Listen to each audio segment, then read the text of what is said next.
everyone, my name is Elite and welcome back to my channel. Before I get started, I want to say thank you guys so much for all the love and support in my last video. When I made this channel, I made it for me. I thought it would be a place for me to get creative and also just learn new skills. But seeing how my friends and my family have responded has really encouraged me to share more about topics that I care about. And I'm just really excited for this channel, and I hope you guys are actually gaining something out of it. Today's video is going to be on how to make social media healthier for you, specifically on Instagram. Over the past year, I've really gone back and forth on whether I wanted to use the app or not, because I saw how damaging it could be. Oftentimes when we're scrolling past a post, we're not only looking, but we're also absorbing and internalizing the things that are being shared on social media every single day. And today we're spending more time than ever on these apps as a result of all of us being stuck in our homes. So I just thought it's especially important now to be aware of how the app affects us. It can lead us to compare ourselves to others, and the problem with that is we're comparing other people's highlights, because people only share the things that they're proud of, to our everyday reality, which can really affect our self-esteem and is really unfair to ourselves. It can also make us feel lonelier than we actually are when we're spending so much time seeing other people socializing and spending time with their family and loved ones. You may not be aware of it, but it's amplifying the loneliness many of us are already feeling as a result of this pandemic.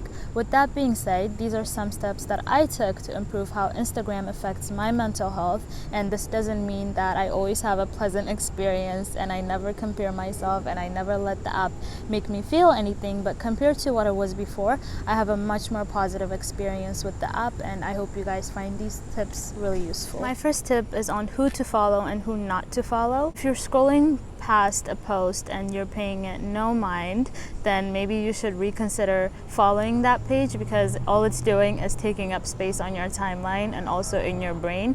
If someone's post annoys you or irritates you, then maybe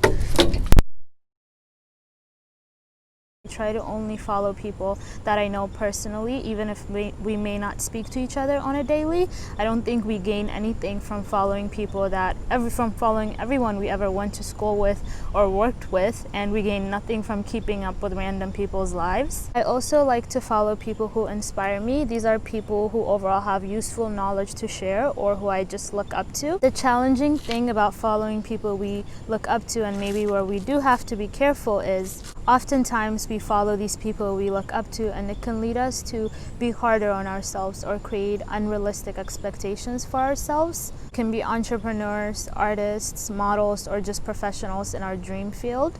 I know a lot of us girls, especially in my age group, we follow a lot of celebrities, beauty influencers, YouTubers, and people like that. What's challenging about that is those types of posts are dictating what we find attractive about ourselves and about also others. It's creating a standard of beauty that we feel like we have to follow, and that can be damaging to our self-esteem when we fail to meet our own expectations. My next tip is on the amount of people we follow.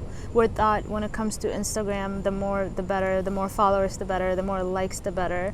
I used to have a bigger Instagram page than I do now, and not only was I following people that I didn't care about, but too many people were following me and I was following too many people. In addition to following people that I didn't care about, I was also spending way too much time on social media because there are more posts and stories for me to scroll through. What I like about having a smaller Instagram is not only are there less posts for me to scroll through, therefore I am spending less time on it, but it also feels much more intimate and much more interactive with people that I'm actually familiar with, kind of like socializing in real life, which makes the app much more enjoyable for me personally.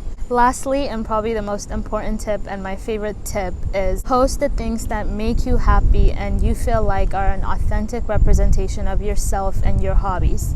Influencing has made it so there's a specific type of posts that are okay to share on Instagram. You shouldn't let what everybody else is sharing dictate what you want to post. It's your page and it should feel personal to you. I hope you guys found this video helpful. I really struggled filming this time. The camera fell a couple of times.